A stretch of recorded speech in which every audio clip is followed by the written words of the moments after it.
तो बच्चों cell section में अपन ने सेल के स्ट्रक्चर में लास्ट लेक्चर में पूरा कंप्लीट किया था प्रोकैरियोटिक सेल का स्ट्रक्चर। उसको क्विकली एक बार रिवाइज कर लेते हैं 2 मिनट में। क्या क्या किया था अपन ने? सबसे पहली बात की थी कि आउटर मोस्ट क्या था? सेल एनवेलप था 3 लेयर वाला। क्या क्या था उसमें? Glycocalyx, cell wall, plasma membrane. Glycocalyx की 2 वैरायटी थी, एक टफ वाला था कैप्सूल, एक पतला वाला था स्लाइम लेयर, है ना। उसके बाद अंदर उसके जो प्लाज्मा मेम्ब्रेन के एक्सटेंशन थे उसको हमने मीसोसोम्स बोला था। उसकी स्पेशलाइज्ड फॉर्म थे क्रोमेटोफोर्स, वो भी देखा था। उसके बाद हमने देखा आपके ये क्या बोलते हैं मोटिलिटी के लिए आपके पास फ्लैजेला वगैरह होते हैं, ठीक है। देन आपके पास pili and fimbriae other specialised structures होते हैं, right, on the membrane itself. Then we had ribosomes. Ribosomes were protein factories, protein synthesis के लिए। और प्रोकैरियोट का राइबोसोम किस टाइप का था? आप बोलेंगे 70S टाइप का था, है ना। वो 70S क्या था? स्वेडबर्ग यूनिट था। किससे बना था? 50 and 30 2 सब यूनिट मिलाकर राइबोसोम बना हुआ था, है ना। And last thing we saw was inclusion bodies, जो किसके लिए बने हुए थे? रिजर्व मटेरियल को स्टोर करने के लिए। क्या किसके लिए बने थे? रिजर्व मटेरियल को स्टोर करने के लिए। So all this was about the prokaryotic cell. तो अब शुरू करते हैं अपन अपना यूकैरियोटिक सेल का स्ट्रक्चर। ऑब्वियसली ये ज्यादा एक्सटेंसिव है, ज्यादा डिटेल्ड तरीके से करेंगे और ज्यादा कॉम्प्लेक्स भी है ये स्ट्रक्चर, ऑफ कोर्स, है ना।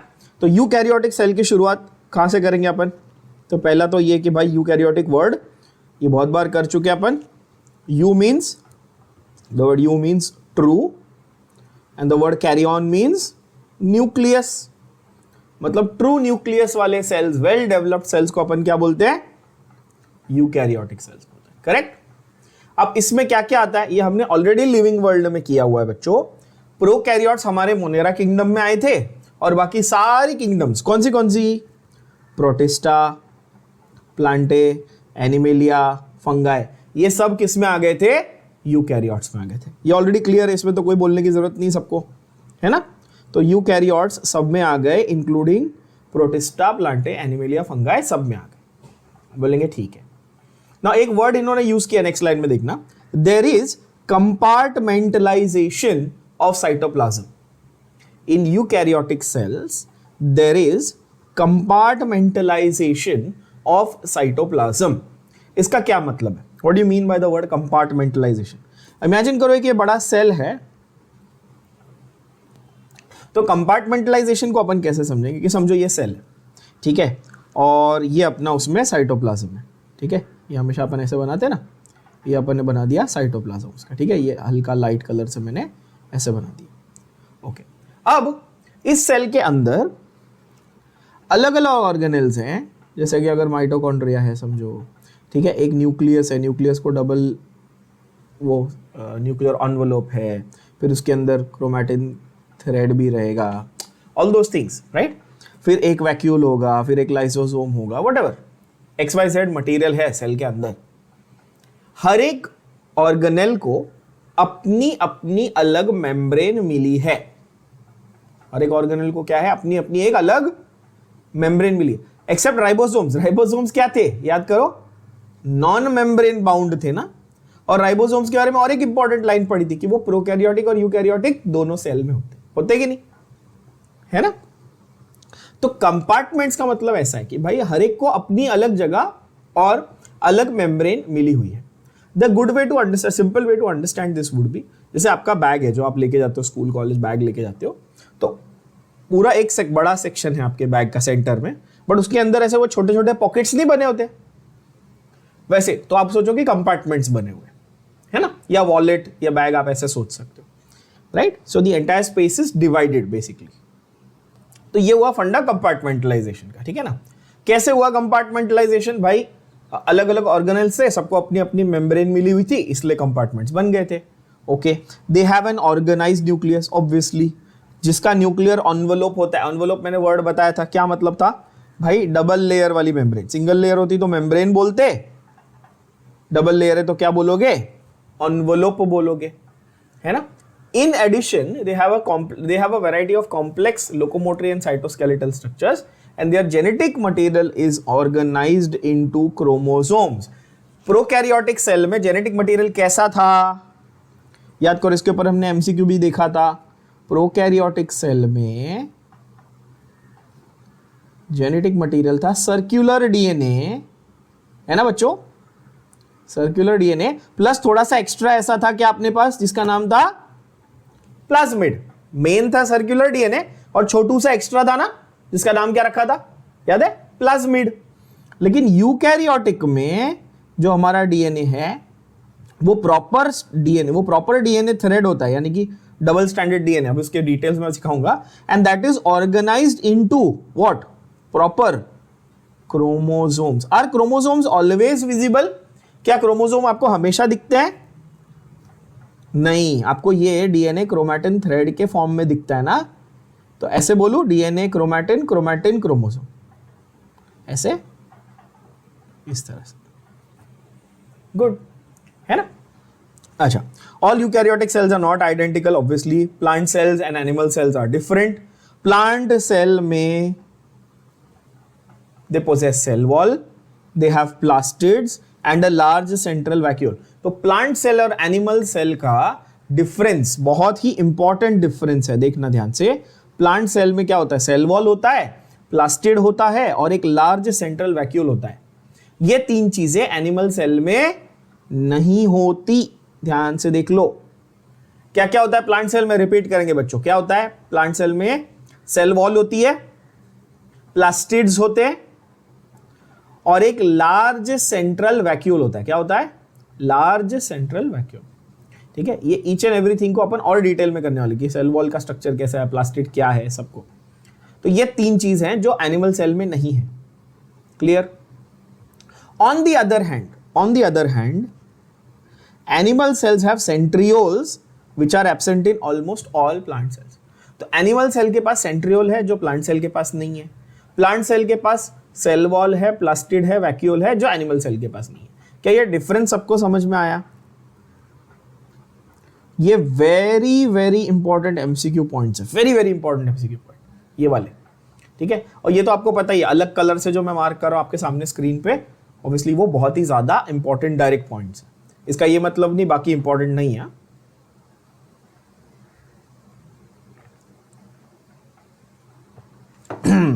राइट, अब आते हैं हम लोग structure of typical plant cell and typical animal cell.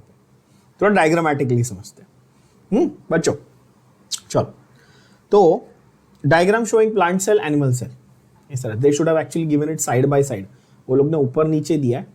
आपके टेक्स्ट बुक में आप घर पे बैठ के सामने देख रहे हो तो ऊपर नीचे देख सकते हो एक साथ, मुझे स्क्रीन पे स्क्रॉल करना पड़ेगा, है ना?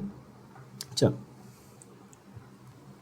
तो ये रहा आपका प्लांट सेल और एनिमल सेल। ठीक है ना, मैंने लेफ्ट साइड पे एनिमल सेल रखा है, राइट साइड पे प्लांट सेल रखा है। सबसे पहला ऑब्वियस डिफरेंस क्या दिख रहा है बताओ?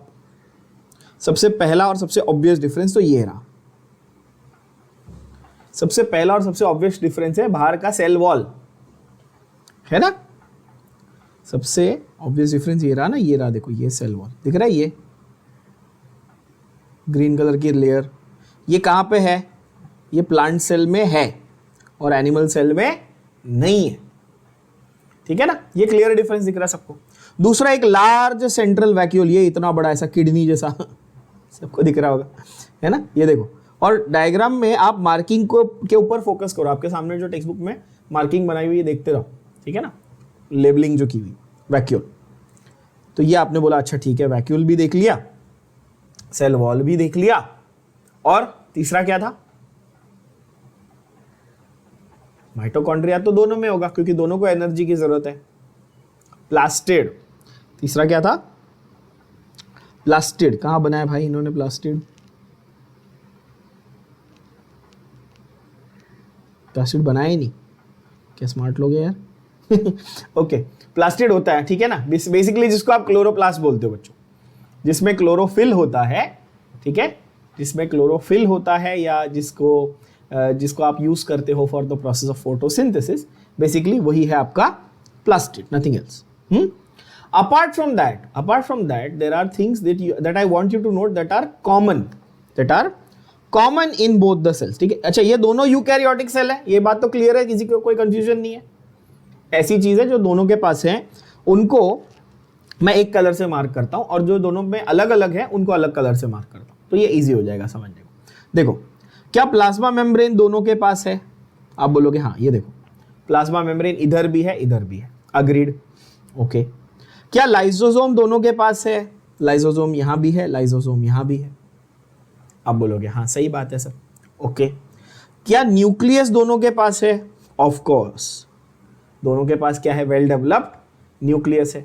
न्यूक्लियस के अंदर आपको ये डार्क कलर का एरिया दिख रहा है, ये वाला, दैट इज न्यूक्लियोलस। न्यूक्लियस के अंदर ये छोटू सा डार्क कलर का एरिया सबको दिख रहा है, देखो ये, दैट इज व्हाट? न्यूक्लियोलस। ये भी दोनों के पास है, चेक करो। आप बोलोगे हाँ ठीक है, क्लियर। क्या दोनों के न्यूक्लियस में बाहर डबल मेम्ब्रेन है, न्यूक्लियर एनवेलोप? हाँ, ये भी है, न्यूक्लियर एनवेलोप भी है ना। अब इजी हो जाएगा समझने को कि अच्छा कॉमन चीजें अपने को दिख रही है, हाँ तो मतलब ये है यूकैरियोटिक है, ये फिक्स हो रहा है, बात सही हो रही है। उसके बाद आता है हमारा गोल्गी अपैरेटस। गोल्गी अपैरेटस कहाँ है? ये रहा। जब प्रोटीन बन जाते हैं ना राइबोसोम में, उसके बाद उनकी प्रोसेसिंग करने के लिए गोल्गी अपैरेटस होता है, ठीक है। आगे उसके हर एक ऑर्गेनेल को अभी डिटेल में पढ़ने वाले हैं, ठीक है। तो गोल्गी अपैरेटस हुआ। फिर आपके पास पेरोक्सीजोम, देखो यहाँ पे प्लांट सेल में भी पेरोक्सीजोम है, यहाँ पे एनिमल सेल में भी पेरोक्सीजोम है। इसके अंदर पेरोक्साइड्स होते हैं, आपको पता ऑलरेडी पेरोक्साइड क्या होता है, ठीक है। साइटोप्लाज्म ऑब्वियसली यार दोनों सेल के पास हो गए तो बोलने की बात ही नहीं है। साइटोप्लाज्म, अच्छा इन्होंने प्लांट सेल में साइटोप्लाज्म मार्क ही नहीं करा, क्या स्मार्ट लोग हैं यार। बच्चों आप ये मत सोचना कि इसमें साइटोप्लाज्म नहीं होता मार्क। साइटोप्लाज्म कहाँ है? तो मैंने वो डायग्राम कट करके पेस्ट किया तो वहाँ पे कट हो गया, सॉरी कोई बात नहीं। साइटोप्लाज्म है ना, हाँ ठीक है, साइटोप्लाज्म है, ठीक है, okay. Then you have mitochondria. Now mitochondria is a misconception. बहुत बच्चे हैं ना ऐसे कई बार बोलते हैं कि सर एनिमल सेल के पास माइटोकॉन्ड्रिया होगा, प्लांट के पास नहीं होगा। नहीं भाई, क्लोरोप्लास्ट दोनों के बीच में डिफरेंस है, माइटोकॉन्ड्रिया डिफरेंस नहीं है। माइटोकॉन्ड्रिया दोनों के पास है बॉस, प्लीज चेक। माइटोकॉन्ड्रिया दोनों के पास है। और क्यों? दोनों सेल को क्या बोलते हैं, इसकी जरूरत पड़ेगी कि नहीं पड़ेगी, एनर्जी की। क्या प्लांट सेल है तो उसको एनर्जी की जरूरत नहीं है क्या? है ना यार, सीधी बात है। तो ये गलती मत करना कि अच्छा प्लांट के पास क्या है? क्लोरोप्लास्ट। एनिमल के पास क्या है? माइटोकॉन्ड्रिया। ऐसा नहीं है, माइटोकॉन्ड्रिया दोनों के पास है। क्या ये बात क्रिस्टल क्लियर हुई? इसमें कोई कंफ्यूजन नहीं क्रिएट करेंगे आप लोग। माइटोकॉन्ड्रिया दोनों के पास होता है, प्लांट हो या एनिमल हो, ठीक है। माइटोकॉन्ड्रिया दोनों के पास होता है। क्लोरोप्लास्ट जो है वो सिर्फ प्लांट सेल के पास होता है। एनिमल क्या करेगा क्लोरोप्लास्ट लेके? खुद का खाना थोड़ी बना रहा है। हाँ, मेरे पास एक गधा बच्चा था बहुत साल पहले, उसको एक बार पूछा था कि अरे तू खुद का खाना बना थोड़ी सकता है। व्हाट आई मेंट वाज तू फोटोसिंथेसिस नहीं कर सकता ना? बोलता नहीं सर मैं तो खुद का खाना बना लेता हूँ। बोला ओहो क्या होगा तुम्हारा, किचन में जाके खाना बनाने की बात नहीं हो रही, your cells making their own food, उसकी बात हो रही है, ठीक है। तो ऐसे नमूने नहीं हो आप लोग, I hope. Okay, so you have what do you say? Cytoplasm, mitochondria. Yes, rough endoplasmic reticulum and smooth endoplasmic reticulum. RER, rough ER and smooth ER. तो यहाँ पर आप देखेंगे rough ER and smooth ER. ये भी दिख रहा है आपको, है ना, अलग अलग। अब थोड़े से डिफरेंसेस भी देखते हैं। अभी डिफरेंसेस जो पैराग्राफ था उसमें तो 3 लिखे हुए थे डिफरेंसेस, है ना, प्लास्टिड, सेल वॉल और ये अपना वैक्यूल। पर एक्चुअली स्पीकिंग थोड़े और भी डिफरेंसेस हैं, जैसे कि वैक्यूल के नीचे आपको एक लिखा हुआ मिलेगा मिडल लैमेला। सबको दिख रहा है ये मिडल लैमेला। और अगर आप जूम करके देखो या प्रॉपरली एक बार ध्यान से देखो, मैं थोड़ा जूम करके दिखाता हूं आपको बच्चों, you will be able to see. दिख रहा है सबको? ये जूम्ड इमेज दिख रही होगी बड़ी सी। आपको दिखेगा कि ये जो सेल वॉल है ना, ये भी डबल लेयर बना है। देखो ध्यान से देखना, ये सेल वॉल, ये एक लेयर, ये एक लेयर, ये ऐसा है ना। और इनके बीच का जो पार्ट है that is marked as middle lamella. क्या ये दिख पा रहा है आप लोगों को? एकदम क्लियर दिख रहा होगा जूम करके, है ना। तो ये जो डबल लेयर, जो सैंडविच बना है ना आपका, उसके बीच में जो है ना वो मिडल लैमेला है। और लैमेला ये वर्ड का मीनिंग मैं आपको ऑलरेडी समझा चुका हूं, बता चुका हूं, सभी बच्चों को पता होगा। लैमेला का मतलब होता है लेयर। लैमेला का सीधा सीधा मतलब होता है लेयर, है ना, एक परत। ओके, तो यहां पर मिडल लैमेला भी। अब जब सेल वॉल ही नहीं है, कहां पे? एनिमल सेल में सेल वॉल ही नहीं है, तो मिडल लैमेला कहां से आएगा? सही बोल रहा हूं, है ना। तो प्लांट सेल के पास सेल वॉल भी है, मिडल लैमेला भी है, तो दोनों एक ही मतलब पार्ट ऑफ वन स्ट्रक्चर ही है, समझ लो, ऐसा मान लो। और वैक्यूल तो आपको पता है, वैक्यूल क्या है, खाली स्पेस है, एम्प्टी स्पेस है, ठीक है ना। बेसिकली वैक्यूल क्या है, आपकी एम्प्टी स्पेस है ना। अच्छा, तो वैक्यूल हो गया, मिडल लैमेला हो गया, सेल वॉल हो गया। ओके, इन्होंने plastids, now in your book you would find the chloroplast here, chloroplast, ठीक है, नीचे।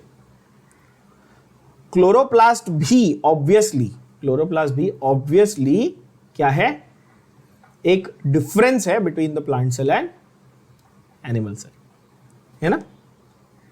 क्लोरोप्लास्ट भी एक डिफरेंस है। एनिमल सेल में आपको माइक्रोविलाई दिख रहे हैं। एनिमल सेल में क्या दिख रहे हैं, देखो ऊपर छोटे छोटे प्रोजेक्शंस, है ना। माइक्रोविलाई के बाजू में लिखो क्या, प्रोजेक्शंस। प्रोजेक्शन मतलब ऐसा बाहर आने वाले स्ट्रक्चर, हाँ, projections from cell membrane, cell की मेम्ब्रेन में से प्रोजेक्शंस आ रहे हैं ना, उनको बोलते हैं अपन माइक्रोविलाई। और एनिमल सेल में क्या था बहुत इंपॉर्टेंट, सेंट्रियोल। सेंट्रियोल क्या रोल प्ले कर रहे थे, हमने अभी सेल डिवीजन चैप्टर डिटेल में पढ़ा। सेंट्रियोल का काम क्या था, क्या बनाते थे centriole, they make spindle fibre, है कि नहीं। सेंट्रियोल का रोल क्या था, स्पिंडल फाइबर बनाने का। और स्पिंडल फाइबर क्या करते थे, सेंट्रियोल स्पिंडल फाइबर बनाते थे। और स्पिंडल फाइबर्स क्या करते थे, क्रोमोसोम्स को सेंट्रोमियर पे जाके अटैच होते थे और फिर पुल करते थे, है ना। यहां पे पेरोक्सीसोम की स्पेलिंग रॉन्ग है आपकी एनसीईआरटी में। पेरोक्सीसोम की स्पेलिंग करेक्ट कर लेना बच्चों, इट शुड बी पेरोक्सीसोम। पेरोक्सीओम लिखा है उन्होंने, है ना, SOME कर लेना, पेरोक्सीसोम होता है, पेरोक्सीओम नहीं होता। दोनों में होता है, यहां देख लो, पेरोक्सीसोम दिख रहा है, स्पेलिंग करेक्ट लिखी ऊपर, राइट। बाकी सारे स्ट्रक्चर सेम है। तो एनिमल सेल में दो ही यूनिक चीज आपको मिली, कौन सी, माइक्रोविलाई एंड सेंट्रियोल, ठीक है। और प्लांट सेल में काफी सारी हमको यूनिक चीजें मिली, हमें वैक्यूल मिला, middle lamella, cell wall and chloroplast, of course, right. Also plasmodesmata, can you see that, plasmodesmata. Cell wall के अंदर ना ऐसे छोटे छोटे गैप मिलेंगे आपको, खिड़की मिलेगी यहां पे। सेल वॉल के अंदर छोटे छोटे जो गैप्स दिख रहे हैं वो बेसिकली रिप्रेजेंट करते हैं किसको, बेसिकली सेल जंक्शन। प्लाज्मोडेस्माटा को अगर सिंपल भाषा में लिखोगे आप तो क्या लिखोगे, सेल जंक्शंस। क्या लिखेंगे आप, सेल जंक्शंस, ओके। यानी कि दो सेल आपस में जहां मिल रहे, जैसे अभी आपके घर की एक वॉल, एक दीवार आपके नेबर के घर की एक दीवार से कॉमन तो होगी ना, जहां पे आपका एक घर का रूम है और उसके पड़ोसी के घर का एक चिपका होगा ना, कॉमन तो होगा ही, राइट। तो वो आप समझ लो, वैसा आप कुछ प्लाज्मोडेस्माटा समझ सकते हो, वो जंक्शन है, ठीक है, जहां पे एक घर खत्म हो रहा है दूसरा घर चालू हो रहा है, ऐसा, right. So we just got a name, अपने को सब नेम्स मालूम पड़ गए कि कौन से ऑर्गेनेल्स होंगे और डिफरेंसेस क्या होंगे प्लांट और एनिमल सेल के अंदर मेनली। अब हम लोग क्या करेंगे, एक एक ऑर्गेनेल उठा के उसको कैसे डिटेल में बात करेंगे, ठीक है बच्चों। तो सबसे पहला जो हम ले रहे हैं वो क्या है, सेल मेम्ब्रेन। क्या है पहला, सेल मेम्ब्रेन। तो कोई भी ऑर्गेनेल उठाओ, सबसे पहले आप ये चेक करो कि क्या ये प्रोकैरियोटिक सेल के पास होता है, हाँ। यूकैरियोटिक के पास होता है, हाँ। एनिमल सेल के पास होता है, हाँ। प्लांट सेल के पास भी होता है, हाँ। सेल मेम्ब्रेन ऐसा कुछ यूनिक है नहीं ना कि एक के पास है दूसरे के पास नहीं है, सबके पास है। So every single cell has a cell membrane, बोलो यस और नो, है कि नहीं, है ना, हाँ। अब ये सेल मेम्ब्रेन का दूसरा नाम क्या है, तो ये लिख लो आप अपनी एनसीईआरटी में ही सब लिख के नोट करके रखने का। इसका दूसरा नाम है प्लाज्मा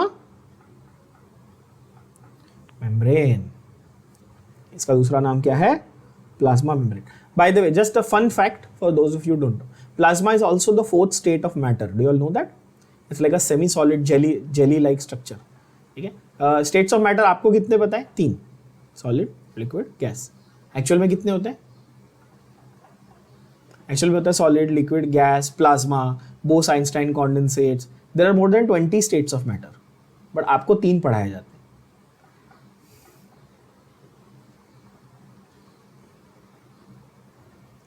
तो प्लाज्मा अगर पता है आपको तो एक आइडिया रहेगा कि अच्छा semi solid jelly like material की बात हो रही है ना। चलो ओके, नाउ सेल मेम्ब्रेन पे काम कैसे हुआ, कैसे उसका पूरा थोड़ा सा स्ट्रक्चर हम लोग समझते हैं। इलेक्ट्रॉन माइक्रोस्कोप बना 1950s में। अब एक चीज मैं क्लियर कर दूं, when you here the word electron microscope, कोई साइंस पढ़ने वाला बच्चा पहली बार इलेक्ट्रॉन माइक्रोस्कोप सुनता है तो उसको क्या लगता है कि ऐसा एक माइक्रोस्कोप है जिसमें इलेक्ट्रॉन भी दिखता होगा, ऐसा सोचते होंगे बच्चे, ऐसा सोचते हो आप लोग? What is electron microscope? थोड़ी सी बेसिक नॉलेज दे देता हूं आप लोग को माइक्रोस्कोप्स के बारे में, बायोलॉजी स्टूडेंट्स को पता होना चाहिए, ठीक है। वैसे तो माइक्रोस्कोप्स की हजारों लाखों वैरायटी है, बट मैं आपके लेवल पे आपको समझाता हूँ, ठीक है, नहीं तो फिर माइक्रोस्कोप्स पे ही पूरी स्पेशलिटी हो जाएगी। चलो, तो बेसिकली आप ऐसा समझो कि भाई आपके लेवल पे आपको समझना है माइक्रोस्कोप दो टाइप के आपको पढ़ने को आएंगे, एक आएगा लाइट वाला, दूसरा आएगा इलेक्ट्रॉन वाला। पहला कौन सा है? लाइट बेस्ड, ठीक है, और दूसरे है इलेक्ट्रॉन्स बेस्ड। यहां तक क्लियर? अब जिनको याद नहीं आ रहा है, मैंने एटॉमिक स्ट्रक्चर चैप्टर पढ़ाते वक्त आपको ये बोला था ना कि इलेक्ट्रॉन्स हैव डुअल नेचर, या electromagnetic waves have dual nature, sometimes they behave like wave, sometimes like particle, याद है? तो ये इलेक्ट्रॉन जो है वो लाइट का काम कर सकते हैं ना कभी कभी वेव्स के फॉर्म में आके, ये सिखाया था डिटेल में, तो आप समझोगे हाँ। अच्छा, तो लाइट वाले जो माइक्रोस्कोप है इसकी भी आपको दो वैरायटी सिखाई जाती है,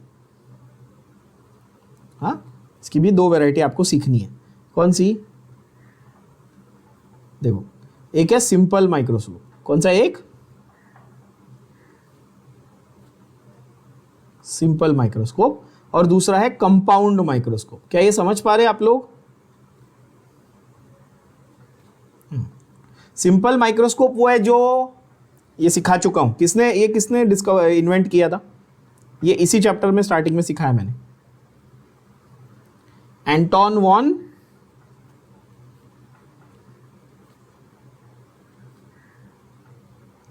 ल्यूवेनहॉक। याद है, ये नाम मार्क कराया था स्टार्ट में। एंटोन वॉन ल्यूवेनहॉक ने सिंपल माइक्रोस्कोप बनाया था। अच्छा, कॉन्सेप्ट ऑफ माइक्रोस्कोप ना एक्चुअली गैलीलियो ने पहले ही दे दिया था। गैलीलियो का नाम तो आप सबने सुना होगा, जिन्होंने टेलीस्कोप बनाया था, टेलीस्कोप प्लैनेट्स देखने के लिए, है ना। ग्रेविटेशन चैप्टर में भी आप लोगों ने पढ़ा होगा फिजिक्स में। तो गैलीलियो जो है ना, उनको नॉलेज बहुत थी ग्लासेस, ऑप्टिकल प्रॉपर्टीज, ये सब की, तो उन्होंने टेलीस्कोप भी बताया था। उन्होंने माइक्रोस्कोप का कॉन्सेप्ट उनको ऑलरेडी मतलब उन्होंने बना दिया था, बट डिजाइन एक्चुअली किया एंटोन वॉन ल्यूवेनहॉक ने। यहां तक क्लियर है ना। कंपाउंड माइक्रोस्कोप वो है जो आज की तारीख में अपन लैब्स में यूज करते हैं, आप स्कूल में कॉलेज में जो यूज करते हो, जिसमें वो नॉब वॉब सेट करते हो, नीचे एक छोटा सा डिस्क लगा होता है लाइट का, वो आपका कंपाउंड माइक्रोस्कोप है। और इलेक्ट्रॉन बेस्ड माइक्रोस्कोप्स ना, वो भी बहुत सारे टाइप के होते हैं। एक होता है स्कैनिंग माइक्रोस्कोप, ठीक है, मैं आपको सारे नहीं बता रहा, बेसिक दो टाइप बता देता हूं, बहुत सारे होते हैं इसमें, बट एक होता है स्कैनिंग इलेक्ट्रॉन माइक्रोस्कोप और एक होता है ट्रांसमिशन इलेक्ट्रॉन माइक्रोस्कोप, ठीक है। इसमें क्या होता है, instead of light you will use a stream of electrons, you will use stream of electrons for magnifying the objects. Clear है? तो बहुत छोटी छोटी चीजें देखनी है ना अगर आपको, मतलब ये मिलियन टाइम्स मैग्नीफाई कर सकता है, ठीक है ना।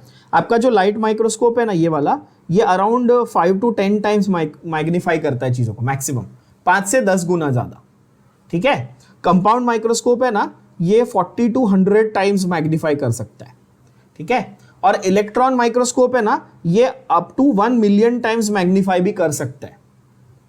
क्या ये बात आप समझ पा रहे हैं? तो छोटी से छोटी चीज आप किस में देख सकते हो? आप इलेक्ट्रॉन माइक्रोस्कोप में देख सकते हो बच्चों। ये आई होप ये बात थोड़ी सी क्लियर हुई होगी सबको, ठीक है। So in the early 1940s actually electron microscope Ernst Ruska ने बनाया था, और उसके बाद फिर वो स्कैनिंग और अलग अलग वेराइटीज जो है उसकी, स्कैनिंग वाला जर्ड बीनिंग ने बनाया था, फिर अलग अलग वेराइटीज बनने लगी। तो ये जो जब बना इलेक्ट्रॉन माइक्रोस्कोप, जब बन के रेडी हुआ, तब हमने पहली बार प्लाज्मा मेम्ब्रेन देखी, और तब समझ में आया कि भाई प्लाज्मा मेम्ब्रेन एक्चुअली कैसे दिखती है। ठीक है बच्चों, तो माइक्रोस्कोप के बारे में बेसिक चीजें आपके एनसीईआरटी में लिख के रख देना, काम आ जाएगी कभी। ओके, अब क्या है देखो, ह्यूमन रेड ब्लड सेल्स, हमारे बॉडी में रेड ब्लड सेल्स के ऊपर प्लाज्मा मेम्ब्रेन के स्ट्रक्चर की स्टडी की गई थी। अगर आप ह्यूमन सेल्स की बात कर रहे हो तो हमने ह्यूमन सेल्स के प्लाज्मा मेम्ब्रेन को स्टडी करने के लिए किसको चुना था, हमारे रेड ब्लड सेल्स को चुना था। Bye the way, red blood cells का दूसरा नाम हर बच्चे को पता होना चाहिए। क्या होता है रेड ब्लड सेल का दूसरा नाम, यहां पे मेंशन करके रखो, other name for red blood cells is RBC. नहीं, आरबीसी तो उसका फुल शॉर्ट फॉर्म हो गया, इज एरिथ्रोसाइट। क्या नाम है, एरिथ्रोसाइट। कैसे एरिथ्रोसाइट, देखो ना, मैं आपको हर बार यही सिखाता हूं ना हमेशा बच्चों की, रट्टा नहीं मारना है अपने को, समझना है। देखो साइटो मीन सेल, देखो साइट, साइट मीन सेल, और एरिथ्रो मतलब रेड, तो रेड सेल एरिथ्रोसाइट है कि नहीं, अब आप समझ जाएंगे erythrocyte.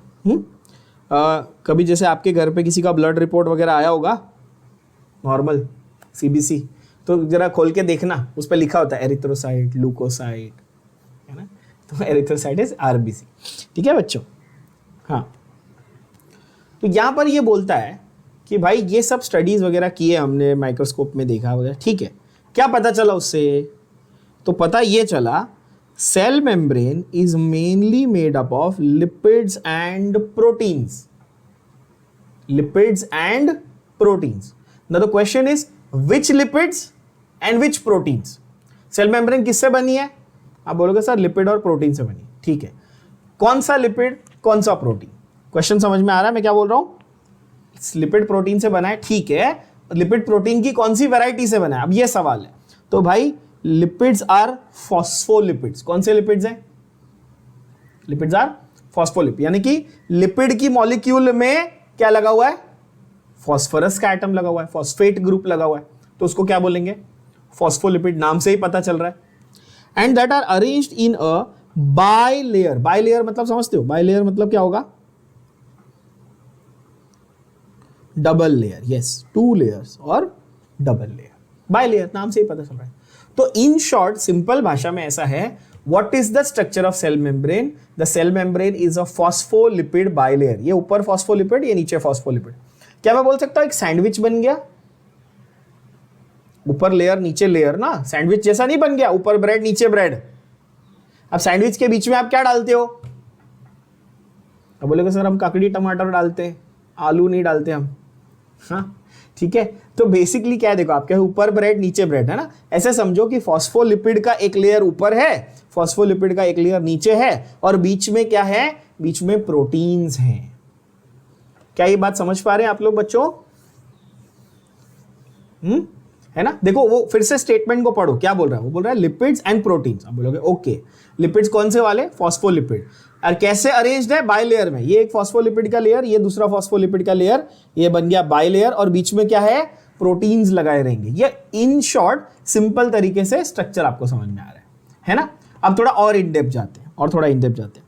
Lipids are arranged within the membrane with polar head towards outer side and hydrophobic tail towards inner part। ये बाउंसर जाता है पहली बार रीड करने पे, तो जरा इसको डिटेल में समझाता हूं, तो समझो ये पहले। अच्छा, लिपिड ये शब्द, एक एक वर्ड पे जा रहे हैं अपन, एक एक वर्ड इन डेप्थ। लिपिड ये वर्ड क्या है बताओ, लिपिड कहने से, lipid basically you know it as fats, you know it as fats, right, है ना, फैट्स और ऑयल्स, फैट्स और ऑयल्स। क्या ये पानी के साथ मिक्स होता है, oil and water don't mix ना, ऑब्वियसली नॉट, राइट। तो जो ये लिपिड का मॉलिक्यूल होता है ना बच्चों, फॉस्फोलिपिड का ये जो मॉलिक्यूल होता है ना, ये इस तरह का मॉलिक्यूल होता है। कैसा होता है ये, ऐसा, इसका एक हेड होता है और इसका एक टेल होता है। क्या होता है, इसका एक हेड और इसका एक टेल। इस मॉलिक्यूल का एक सर होता है और एक पूंछ होती है इसकी, ऐसा, ठीक है, समझो जरा ध्यान से। तो ये जो मैं बना रहा हूं यहां पे आपके लिए डायग्राम, क्या आप ये सोच सकते हैं कि अच्छा ये मैंने फॉस्फोलिपिड का एक लेयर बनाया, क्लियर, एक ऐसे लाइन बना दी मैंने। सबके हेड और टेल बना दिए। अब हेड को देखो ध्यान से, हेड के बारे में क्या लिखा है, वो बोलता है पोलार हेड है। कैसा है बताओ, कैसा है? पोलार हेड है। और पोलार हेड लिखा है, इसका मतलब कि हेड कैसा है मालूम है? हाइड्रोफिलिक है। कैसा है बच्चों? हाइड्रोफिलिक है ना। लिख देते हैं पोलार हेड का मतलब हाइड्रोफिलिक है ये। अब बोलोगे सर हाइड्रोफिलिक का मतलब क्या? तो हाइड्रो का मतलब क्या है बताओ जरा गधे बच्चों। हाइड्रो का मतलब ऑब्वियसली वाटर है ना। फिलिक का मतलब लविंग, अट्रैक्ट करना। फिलिक का लिटरल मीनिंग लविंग, तो वाटर लविंग। और फोबिक का मतलब हेटिंग, हेट करना। अब बोलोगे अच्छा, तो इसका सर जो है वो हाइड्रोफिलिक है और इसकी पूंछ जो है वो हाइड्रोफोबिक है। क्या ये समझ पा रहे हैं आप लोग? अभी देखो ऐसा है ना। हेड कहाँ है?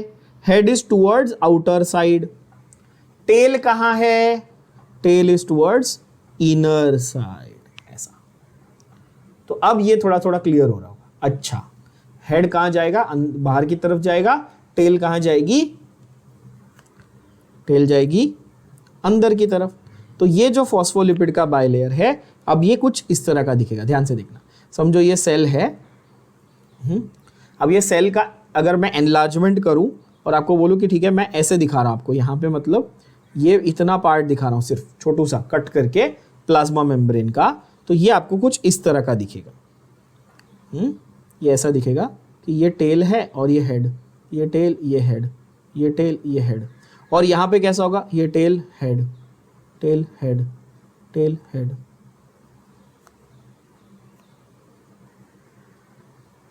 तो ये क्या हो रहा है देखो, ऐसा बोल सकते हैं head towards in, sorry, head towards outside and tail towards inside.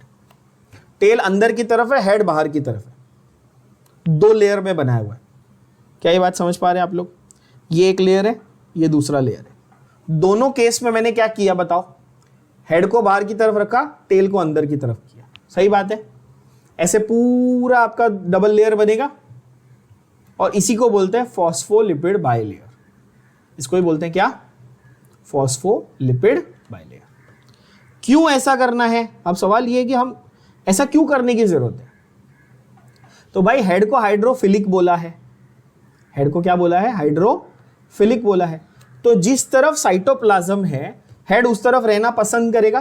बात अग्री करते हो आप? आप बोलोगे सर ये सेल है, ठीक है, अंदर क्या है? अंदर लिक्विड है ना, अंदर साइटोप्लाज्म है ना बच्चों। सेल के बाहर क्या है? सेल के बाहर टिश्यू फ्लूइड है। सेल के अंदर और बाहर दोनों साइड क्या है मेरे पास? फ्लूइड है। बात बरोबर है? सेल के अंदर साइटोप्लाज्म है, सेल के बाहर क्या है? टिश्यू फ्लूइड है, extra cellular fluid, tissue fluid. बोलोगे हाँ। तो जो हेड है वो लिक्विड की तरफ रहना चाहता है। तो अगर मैं ऐसे दिखाऊं, अगेन जूम करके देखते हैं, अगर ये एक सेक्शन है, ठीक है, मैक्सिमम जूम है ये, और यहां पर मैं ऐसे बना दूं आपके लिए, तो आप बोलेंगे ठीक है ये हेड, सॉरी, ये हेड यहां पर इस तरफ रहेगा और टेल, फिर हेड, फिर टेल, फिर हेड, फिर टेल, है ना। और बाहर की साइड क्या होगा? फिर ये हेड, फिर tail, head, tail, head, tail. तो कभी भी टेल जो है वो लिक्विड के कांटेक्ट में नहीं आएगी, और उसको वही चाहिए ना, वो हाइड्रोफोबिक है ना, उसको लिक्विड के कांटेक्ट में नहीं आना है। हेड क्या बोलता है? मेरे को अंदर भी और बाहर भी दोनों साइड पे लिक्विड के कांटेक्ट में रहना है, क्योंकि मैं हाइड्रोफिलिक हूं। ऐसे पूरा आपका लेयर बन रहा है। क्या ये बात समझ में आ गई सबको? यस। क्या आप देख पा रहे हैं अपने स्क्रीन पे सभी बच्चों? सेल मेम्ब्रेन, ठीक है। तो ये देखो सेल मेम्ब्रेन है ना। कुछ बेसिक आइडिया कुछ एनिमेशंस के साथ में बनाया हुआ है यहाँ पे, डायग्राम्स और फोटोग्राफ्स के साथ। नोल एंड रस्का जो नाम दिया मैंने आपको बताया, Ernst Ruska was the one who actually made the first electron microscope. He was not interested in studying only this. उनको तो इलेक्ट्रॉन माइक्रोस्कोप बनाना था, इसका structure actually singer and Nicolson ने अपने को 1972 में दिया था। ओके, वो मैं सब लिखवाऊंगा साइंटिस्ट के नाम अभी। तो डिटेल्ड स्ट्रक्चर जो है नोलन रस्का ने 1950s में देखा। Chemical studies in human cells, RBCs आपको दिख रहा है यहाँ पर। हाइड्रोफिलिक एंड हाइड्रोफोबिक मैंने समझा दिया, राइट। और अब आप देखेंगे आपको यहाँ पर एक छोटू से एनिमेशन में क्लियरली समझ में आएगा। मैं ये मेरा कैमरा हटाता हूँ, हाँ देख सकते हो आप, ये जूम कर दूं आपके लिए मैं, ये देखो। तो ये जो आपको ऊपर दिख रहा है ये हेड है, और ये जो नीचे जो दो ऐसे डंडी दिख रही है क्या है, ये टेल है, ठीक है बच्चों, है ना। और ये जो बीच में बड़ा सा पर्पल कलर का दिख रहा है ना, ये क्या है, प्रोटीन है। ये क्या है, प्रोटीन है। तो मैंने क्या बोला आपको कि दो लेयर है और बीच में क्या है, प्रोटीन है, करेक्ट ना। And you can see it's a double layer, head tail, फिर टेल हेड। और हेड्स कहां पे है, दोनों ऑपोजिट एंड्स पे, और टेल टुवर्ड्स ईच अदर है। Are you able to appreciate that? I think ये एनसी, अच्छा दिया, they've added that line, sorry, my bad, they have added this line। देखो, in human beings the erythrocyte membrane has 52% protein and 40% lipids, of course, my bad, right, okay ना, ये clear हो गया। तो इससे क्या हुआ, नॉन पोलर टेल जो है वो एक्वस एनवायरनमेंट की तरफ नहीं गई। इन एडिशन टू फॉस्फोलिपिड्स के साथ साथ मेम्ब्रेन में और क्या होता है, membrane also contains cholesterol. Cholesterol तो बहुत फेमस वर्ड है, सबने सुना होगा, क्या होता है कोलेस्ट्रॉल, सबको मालूम है, ठीक है ना। अभी ratio of protein and lipid अलग अलग होता है, जैसे यहाँ पे आरबीसी में दिया हुआ है 52 एंड 40। प्लीज ये मार्क करके रखना, डायरेक्ट क्वेश्चन आता है, एमसीक्यूज में आ सकता है, और खास करके एनसीईआरटी में दिया हुआ है तो डायरेक्ट पूछेंगे कि भाई ह्यूमन आरबीसी में कितना प्रोटीन है और कितना लिपिड है। और ये भी नोटिस करना कि आरबीसी के अंदर की बात नहीं हो रही है, आरबीसी के मेम्ब्रेन की बात हो रही है। आई होप इतना आपने नोट किया होगा। यस, तो अब ये हुआ यहां पे कि भाई हमको बायलेयर समझ में आ गया। अब नेक्स्ट फंडा आता है, कितने टाइप के प्रोटीन्स है। लिपिड का टाइप तो समझ में आ गया, फॉस्फोलिपिड भी है, कोलेस्ट्रॉल भी है, वो ठीक है। प्रोटीन के कितने टाइप है भाई, तो प्रोटीन के टाइप्स हैं, ध्यान से देखना, दो मेजर वेराइटीज, एक है इंटेग्रल और दूसरा है पेरिफेरल। कोई आपको पूछेगा सेल मेम्ब्रेन में क्या होता है, तो आप बोलेंगे एक इंटेग्रल प्रोटीन, एक पेरिफेरल प्रोटीन। नाम से ही पता चल रहा है, पेरिफेरल मतलब जो बाहर बाहर रहेंगे, पेरिफेरी पे रहेंगे, और इंटेग्रल मतलब which will be inside the membrane, membrane के अंदर घुसे हुए रहेंगे, वो इंटेग्रल है कि नहीं, सही है ना। तो peripheral proteins are on the surface while integral proteins are inside the membrane। Peripheral कहां है, सरफेस पे है। इंटेग्रल कहां है, बेरिड इन द मेम्ब्रेन। और इसीलिए मैं कहता हूं, ट्रस्ट मी, प्लाज्मा मेम्ब्रेन को समझने का सबसे अच्छा तरीका है सैंडविच इमेजिन करो। तुम जब सैंडविच खाते हो, सबने खाया होगा ऑब्वियसली, दो ब्रेड है, बीच में भाजी है, ऊपर क्या लगा होता है, सॉस, चटनी, जो भी लगाते हो, है ना। तो कुछ चीजें जो आप बाहर बाहर लगाते हो, ऊपर लगाते हो, कुछ चीजें जो अंदर डालते हो सैंडविच के, सही है ना बच्चों। तो यहां पर भी वैसा है, जो बाहर बाहर है वो पेरिफेरल प्रोटीन है, समझ रहे हो आप। जो क्या है, जो लिपिड, जो फॉस्फोलिपिड बायलेयर के बाहर है सरफेस पे, वो क्या है, पेरिफेरल। तो ये तुम्हारा सॉस और चटनी हो गया, ठीक है। और जो अंदर है, जो तुम्हारा काकड़ी टमाटर गाजर जो भी डाल रहे हो, जो अंदर है वो क्या है, आपका इंटेग्रल प्रोटीन है कि नहीं। एक स्पेशल टाइप का और एक प्रोटीन होता है, आपने देखा होगा बहुत जगह पे, आप रेस्टोरेंट वगैरह में जाओ ना, तो वो सैंडविच या बर्गर बना के देता है आपको, और उसके बीच में एक बड़ा सा टूथपिक डालता है, ऐसे पूरा पास करता है उसके थ्रू, ताकि वो गिरे नहीं, स्टेबल रहे, है ना। तो वैसे ही यहां पर भी एक स्पेशल टाइप का प्रोटीन होता है जो थ्रू एंड थ्रू जाता है, उसको हम लोग ट्रांस मेम्ब्रेनस प्रोटीन बोलते हैं। क्या बोलते हैं, क्या बोलते हैं, ट्रांस मेम्ब्रेनस प्रोटीन, है ना। जरा समझते हैं अभी, ठीक है। अभी ये एनसीईआरटी के डायग्राम के हिसाब से समझते हैं। और ये जो मॉडल यहां पर बनाया हुआ है, जो मैंने अभी पूरा डिस्क्राइब किया, इस मॉडल का नाम है, देखो ध्यान से, इसका नाम क्या है, फ्लूइड मोज़ेक मॉडल। क्या नाम है बच्चों इसका, फ्लूइड मोज़ेक मॉडल। मोज़ेक मतलब समझते हो? देखो एक एक वर्ड एक्चुअली बच्चों को पता नहीं होता। मोज़ेक का मतलब क्या होता है? Mosaic basically comes from the word, घर में ना टाइल्स लगा देते पुराने टाइम में, ऐसे वो टाइल्स में डिजाइन बनाते ना घर में, आपके बाथरूम में बनाए होते, 4 टाइल मिला के एक फ्लावर बनता है मोज़ेक टाइल्स। अलग अलग चीजें मिलाकर आप असेंबल करते हो ना जिगसॉ के जैसा, उसको मोज़ेक बोलते हैं बेसिकली। ठीक है तो यहां पर fluid mosaic model, bye the वे ये मेंशन करना प्लीज सभी बच्चों, this was given by singer and Nicolson. किसने दिया था? Singer and Nicolson in 1972। Singer and Nicolson in 1972 had given the fluid mosaic model, ठीक है, ऑफ प्लाज्मा मेम्ब्रेन। रस्का ने क्या किया था? अर्नस्ट रस्का ने इलेक्ट्रॉन माइक्रोस्कोप बनाया, उसने देखा, बट ये जो डिस्क्रिप्शन है ये सिंगर और निकलसन ने 1972 में दिया, ये याद रखना, ये काफी इंपॉर्टेंट एमसीक्यू क्वेश्चन है बच्चों। ठीक है, तो ये जो मैंने सारी चीजें आपको बताई वो यहां पे आपको क्लियरली दिखेगी। You can see the head, you can see the tail, yes, of the bilayer. You can see the integral protein, यानी कि जो अंदर है, 2 लेयर के बीच में है। You can see the surface protein, जो सिर्फ बाहर लगे हुए हैं, करेक्ट। इनको हम लोग क्या बोलेंगे? पेरिफेरल प्रोटीन बोलेंगे, है कि नहीं। ये जो 2 लेयर्स बने हुए ये क्या थे? ये बाइलेयर हैं, और इनके ऊपर ये जो शुगर मॉलिक्यूल्स, प्रोटीन के ऊपर कई जगह पे क्या लगे हुए हैं?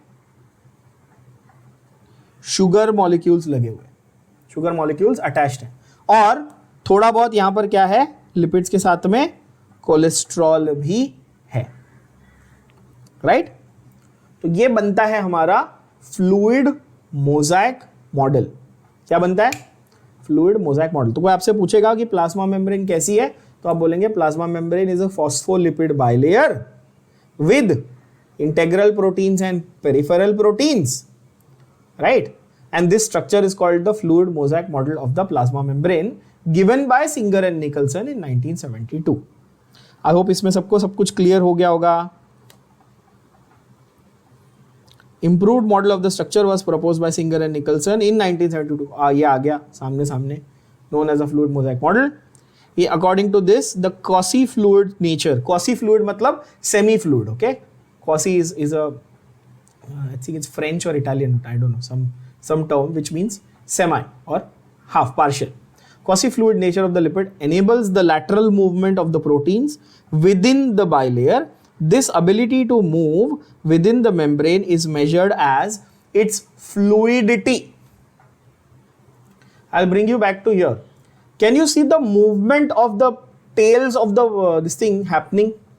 थोड़ा movement दिख रहा है आपको, है ना। और जैसे जैसे वो टेल मूव हो रही है ना, वैसे वैसे प्रोटीन का मॉलिक्यूल मूव हो रहा है बच्चों। आप देख पा रहे हो यहां पे लैटरल मूव, लैटरल मतलब साइडवेज, ऐसा ऐसा ऐसा, है ना। तो ये जो पूरी प्लाज्मा मेम्ब्रेन है ये रिजिड नहीं है। देखो सेल वॉल रिजिड थी, प्लांट की सेल वॉल कैसी थी? रिजिड थी। प्लाज्मा मेम्ब्रेन कैसी है? ये फुल ऋतिक रोशन है, एकदम फ्लेक्सिबल, मस्त वाली, है ना। तो ये जो मूवमेंट हो रहा है प्लाज्मा मेम्ब्रेन का, आप देख पा रहे हो, जो एकदम हिप्नोटाइजिंग लग रहा होगा आपको अभी स्क्रीन पे, ऐसा।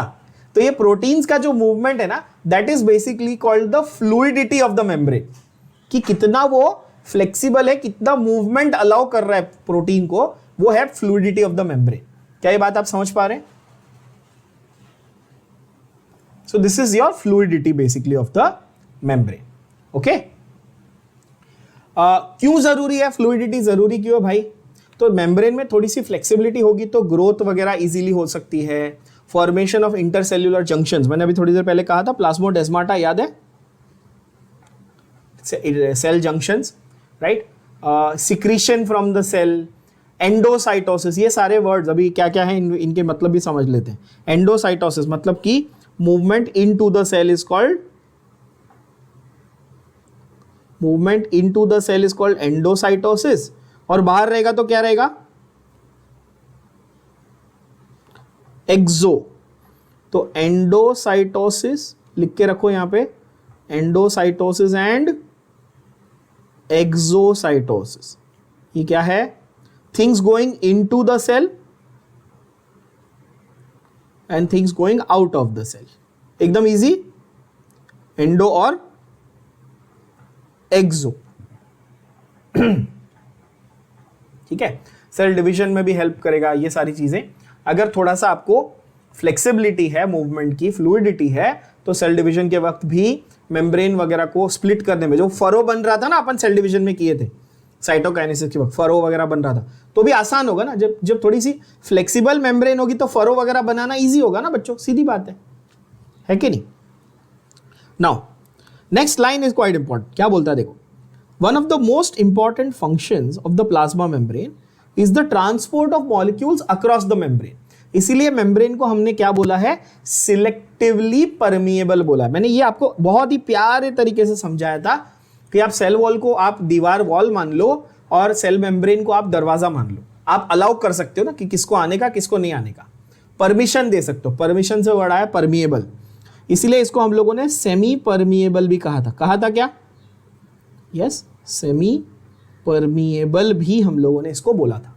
यस बच्चों, तो सिलेक्टिवली परमिएबल यानी कि सेमी परमिएबल भी है ना। ये जो परमिशन है इसकी, ये जो मेम्ब्रेन को सिलेक्टिव परमिएशन है, इसको दिया हुआ ये क्वालिटी, ये किस बेसिस पे? क्या सारे मॉलिक्यूल्स को अलाउड है आना? नहीं। जैसे अगर फॉर एग्जांपल कोई टॉक्सिक मटेरियल है, कोई ऐसा मटेरियल जो आपके सेल के लिए हार्मफुल है, should the cell allow that material to come into the cell? Should your body allow that? No, you want to prevent it ना, of course. So how will you know? तो देखो यार, cell के ऊपर, cell के surface पे क्या लगे हुए होते हैं? छोटे छोटे रिसेप्टर्स लगे होते हैं। क्या लगे होते हैं बच्चों? छोटे छोटे रिसेप्टर्स लगे होते हैं। Think of receptors like CCTV cameras. जैसे आपके घर के बाहर आप सीसीटीवी कैमरा लगाते हो, आप देख लेते हो कि अच्छा कौन आया, उसको अलाउ करने का है कि नहीं करने का है घर पे आने के लिए, है कि नहीं? सो क्या होगा कि यहां पर रिसेप्टर्स लगे होंगे। ठीक है, सेल को पता है अच्छा मेरे लिए ये यूजफुल है, इसको अंदर आने दो, ये हार्मफुल है, इसको मत आने दो। ये पहले तो ये क्लियर बात होगी, अच्छा या इसकी रिक्वायरमेंट है या नहीं है। दूसरी चीज, कई बार होता है कि certain molecules will require the help of other molecules to come in. Again think of it this way, जैसे लेट्स से आपके घर पे कोई ऐसा मेहमान आया जिसको आप कभी मिले नहीं हो पहले। ठीक है, आपके भाई बहन का दोस्त या आपके मम्मी डैडी का कोई ऐसा दोस्त या जिसको आप नहीं जानते, तो आपने डोर खोला, आपने उसकी शक्ल देखी, आप बोलो नहीं यार मैं तो आपको नहीं जानता, आपको घर के अंदर नहीं आने दूंगा। सही बात है ना? लेकिन आपका सपोज आपका भाई या कोई कजिन या कोई उसके साथ आ रहा है, so then you will trust that other person, yes, you will allow them, है ना? बोला अच्छा आपकी मम्मी के साथ पापा के साथ आया कोई, तो कोई मेहमान ही होगा, कोई अपने जान पहचान वाला होगा, उसको आने दो अंदर, है कि नहीं? तो कैसा होता है कि मॉलिक्यूल्स के साथ भी ऐसा होता है।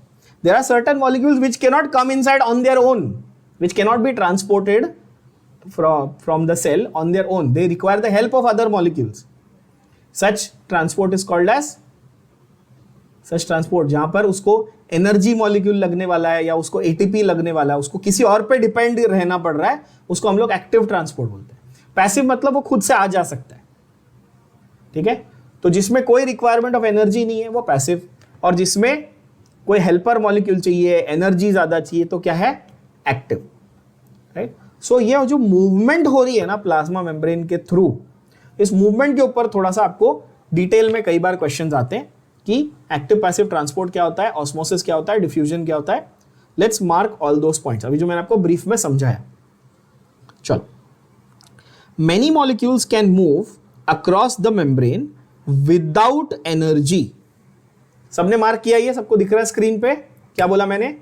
कुछ ऐसे मॉलिक्यूल्स हैं जिनको मेम्ब्रेन से अंदर बाहर जाने के लिए एनर्जी की जरूरत नहीं है। दिस इज कॉल्ड क्या? पैसिव। अच्छा यार, इंग्लिश में आपने एक्टिव पैसिव तो पढ़ा है सबने, है ना? Active voice passive. पैसिव मतलब क्या होगा कि जो ढीला एकदम, उसको कुछ रिक्वायरमेंट ही नहीं है ज्यादा, क्या जरूरत है? पैसिव, है ना? बिना एनर्जी के ऐसे ही आ सकता है पैसिव ट्रांसपोर्ट। ठीक है, कौन से ऐसे मटेरियल होते हैं, कौन से ऐसे मटेरियल होते हैं जिनका पैसिव ट्रांसपोर्ट होता है? Generally neutral solutes, neutral solute जो हैं वो सिंपल डिफ्यूजन से जाते हैं। कैसे जाते हैं? मतलब उनको एनर्जी की कोई रिक्वायरमेंट नहीं होती, वो ऐसे ही चले जाते हैं। Neutral solutes they move by the process of simple diffusion. What is diffusion? Diffusion is movement along the concentration gradient. Diffusion word का मतलब क्या है? Movement along the concentration gradient. That is, what is the meaning? That is movement from higher concentration to lower concentration. जहां पर higher concentration थी वहां से lower की तरफ जाएगा। समझो आपके पास दो टैंक है पानी के, एक में 25 लीटर पानी, एक में 5 लीटर है। मैंने दोनों को पाइप से जोड़ दिया और एक को ऊपर रख दिया, ग्रेविटी ऊपर। पानी कहां से कहां जाने वाला है? ऊपर से नीचे ही आएगा ना, सीधी बात है ना, राइट? तो जो फ्लो है, नेचुरल फ्लो है सब्सटेंसेस का, उसके साथ जो जा रहा है उसको क्या बोलेंगे? उसके साथ जो जा रहा है उसको क्या बोलेंगे? उसको बोलेंगे सिंपल डिफ्यूजन। क्या ये बात समझ में आई?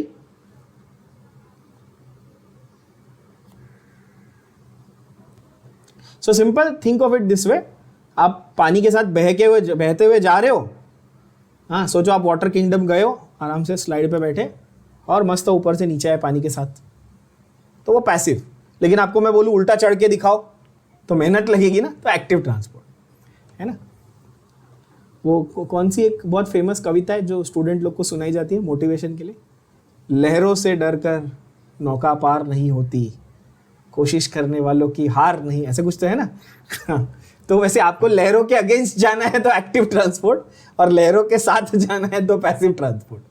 ठीक है बच्चों, ऐसे सोच लेना सिंपल लैंग्वेज में। Okay, so you have this, है ना। अच्छा, वाटर भी सिमिलर ही करेगा ना भाई। वाटर, तो वाटर का जब मूवमेंट होगा ना, तो वाटर का मूवमेंट भी डिफ्यूजन से ही हो रहा है। प्रोसेस कुछ नहीं है, लेकिन वो कंफ्यूज करने के लिए और एक टर्म दे दिया। अब नया टर्म दे दिया, ऑस्मोसिस। कुछ नया हो रहा है क्या? नहीं भाई, हो रहा वही है, diffusion along the concentration gradient. जिधर पानी ज्यादा था उधर से ले लो, सीधी बात है ना। जब तुमको प्यास लगती है तुम पानी पीते हो भाई, बाहर मटके में पानी ज्यादा है, मेरे बॉडी में कम है, मेरे को प्यास लग रही है, मैं पी लूंगा। जब यूरिनेशन कर रहे हो भाई, बॉडी में पानी ज्यादा हो गया है, बाहर फेंक दूंगा, यही है ना। तो यहां पर वही है, बट उसको नया नाम दे दिया, क्या? ऑस्मोसिस, है कि नहीं। अच्छा, इंपॉर्टेंट ये चीज है, ध्यान से देखना, ध्यान से एक चीज देखना, इंपॉर्टेंट क्या है। As polar molecules cannot pass through non polar lipid bilayer. जो लिपिड्स का, फॉस्फोलिपिड्स का जो डबल लेयर था ना, वो कैसा था? वो नॉन पोलर था बच्चों। कैसा था वो? सॉरी, वन सेक,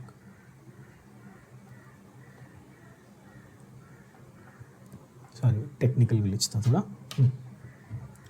अब देखो, जो लिपिड्स का बाइलेयर था वो कैसा था बच्चों? वो नॉन पोलर था नेचर में, यानी कि उसमें चार्ज नहीं था, है ना। और अगर आपको ऐसा कोई मटेरियल, कोई ऐसा मॉलिक्यूल सेल के अंदर बाहर लेके जाना, ट्रांसपोर्ट करना है, जो मॉलिक्यूल कैसा है? पोलर है। अब आप बोलोगे सर पोलर मॉलिक्यूल क्या होता है? भाई जिसमें चार्जेस होते हैं वो पोलर होता है। पोलर का मतलब क्या? Yes, charged. और नॉन पोलर का मतलब अनचार्ज्ड मॉलिक्यूल। वाटर कैसा है बच्चों? Water is actually polar. क्यों? क्योंकि वाटर ऐसा होता है ना, HOH। वाटर मॉलिक्यूल न्यूट्रल होता है, अग्रीड? वाटर मॉलिक्यूल न्यूट्रल होता है, एवरीबॉडी नोज दिस। पर एट द सेम टाइम मैंने आपको ये पढ़ा है कि ऑक्सीजन जो है, मैंने आपको ये पढ़ाया हुआ है कि ऑक्सीजन जो है वो इलेक्ट्रोनेगेटिव है, तो डेल्टा नेगेटिव चार्ज होता है ना इसके ऊपर, ऐसा।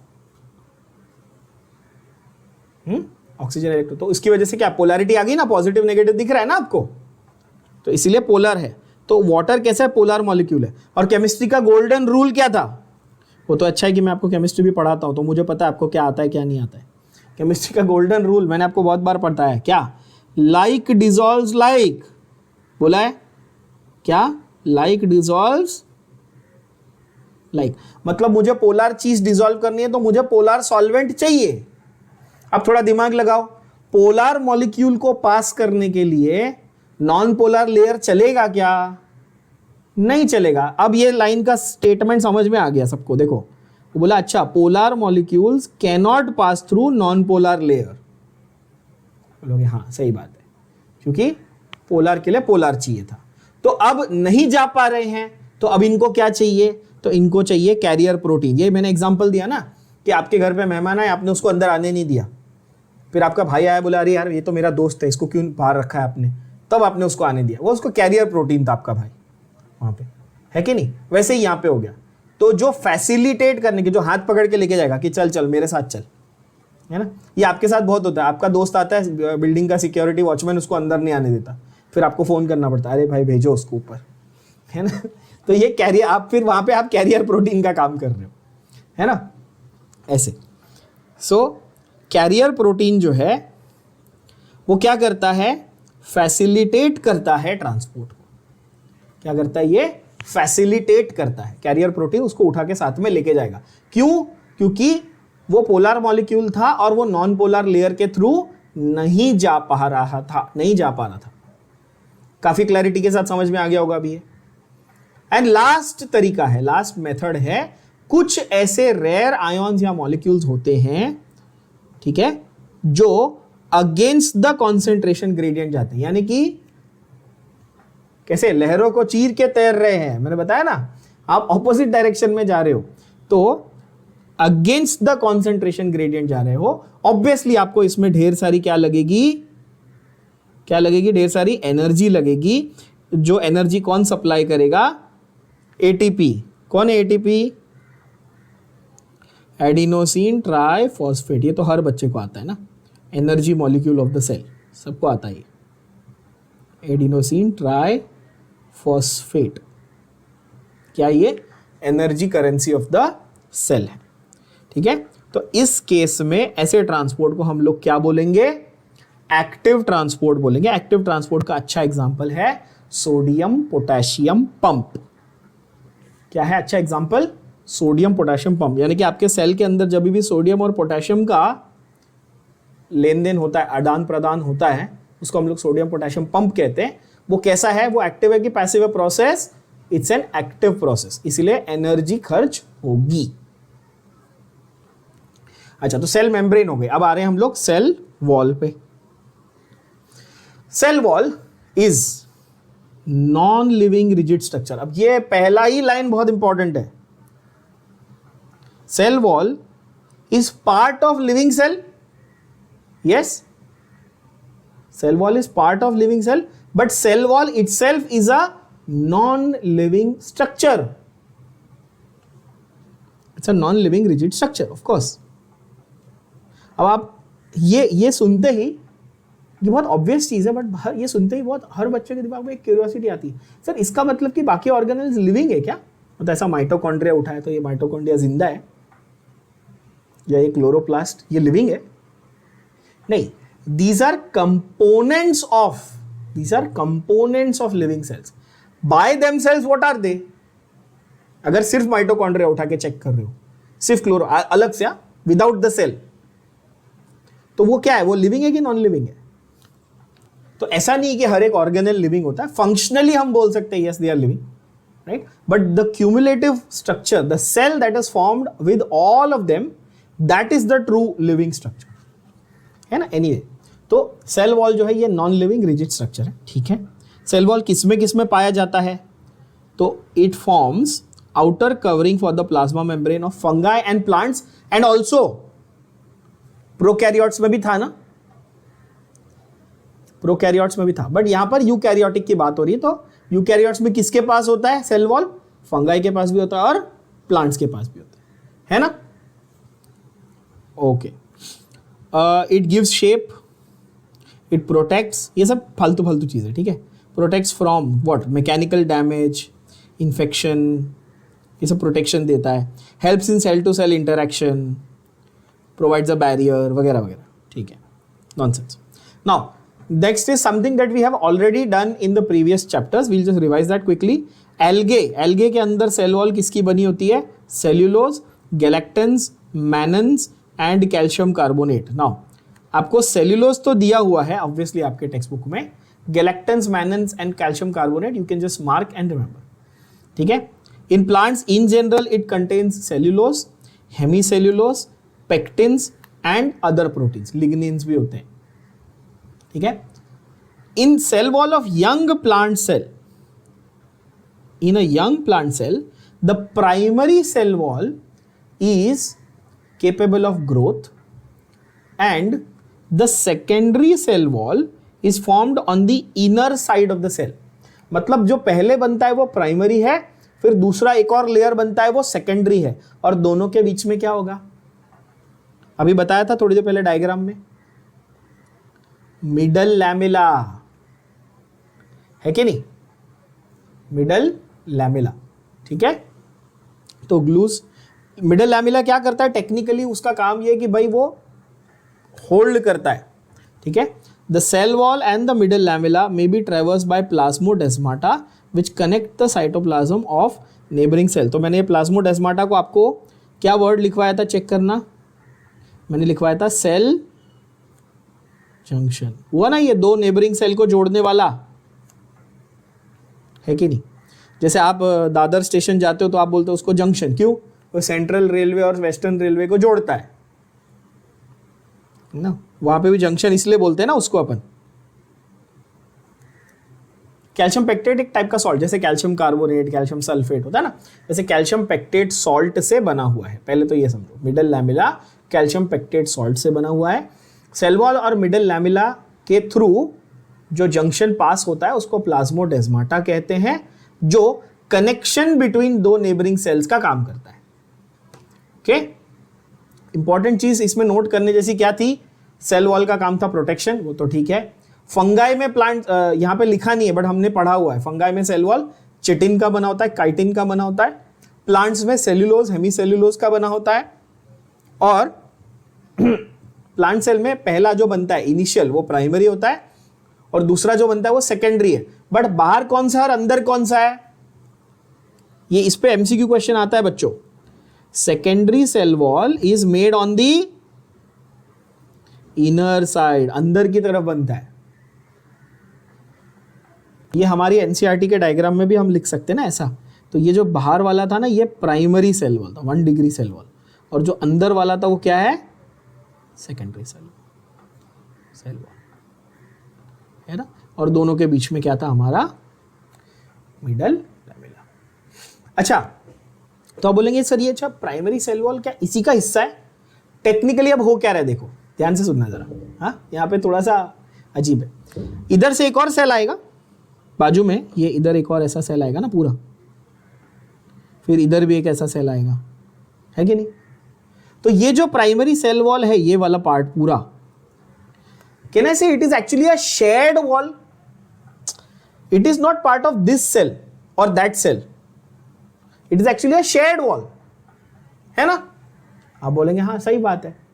तो इसकी इस सेल की प्रॉपर्टी क्या है, सेकेंडरी सेल वॉल इसकी खुद की प्रॉपर्टी है, सेकेंडरी सेल वॉल इसकी खुद की प्रॉपर्टी है। जो प्राइमरी है ना वो तो वो बाजू वाले के साथ शेयर कर रहा है, और दोनों के बीच में क्या है, मिडल लैमेला, इसलिए वो स्टेटमेंट समझ में आई होगी अभी, ये स्टेटमेंट सबको समझ में आई, middle lamella holds the cells together, neighbouring cells together, clear हुआ है ना। तो ऐसे सोचने,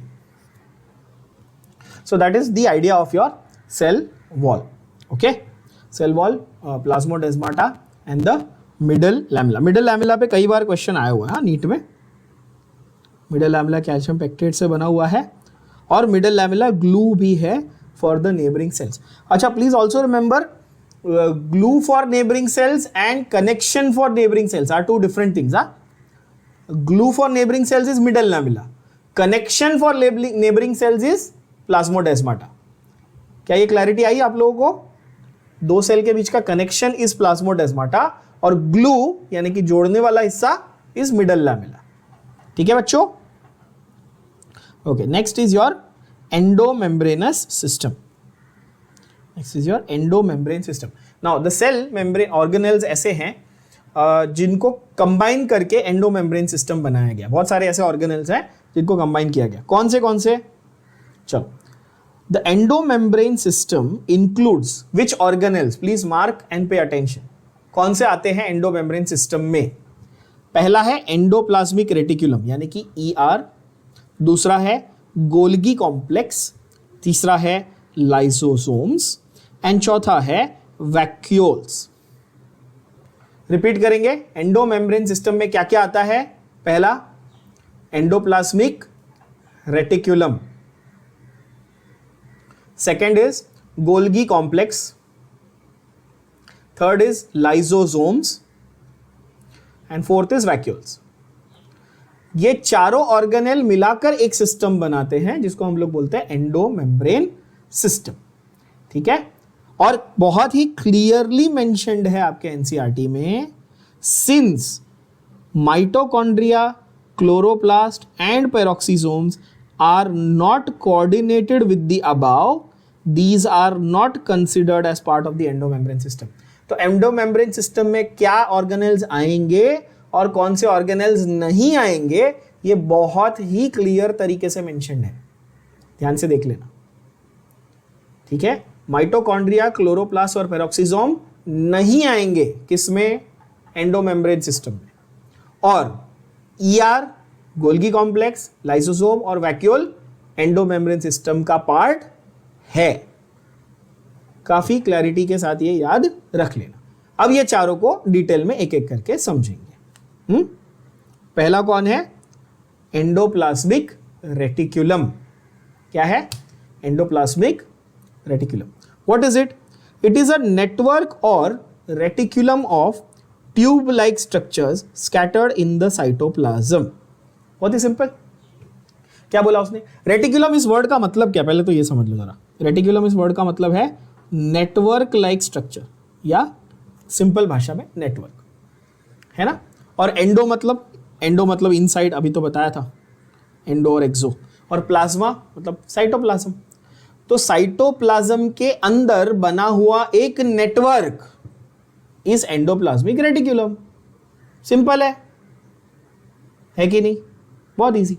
तो और यहां पे आप देख भी पा रहे हो, यहाँ पे आपको मस्त बहुत प्यारा सा डायग्राम दिया हुआ आपके एनसीईआरटी में। यहाँ पे आपको दिख रहा है कि ये जो रिबन लाइक स्ट्रक्चर, ये आप देख पा रहे हैं, ये रिबन जैसा, ये पूरा ये जो स्ट्रक्चर है, ये आपका क्या है? Endoplasmic reticulum. ठीक है, जैसे अपन शिरडी जाते हैं कभी दर्शन करने वाले में, या जैसे अभी गणपति में आप जाओगे कहीं, तो वो ऐसे ऐसे ऐसे ऐसे लाइन होती है अंदर जाने के लिए, ऐसे ऐसे घूम घूम के, है ना। बस वैसे आप सोच लो कि एंडोप्लाज्मिक रेटिकुलम।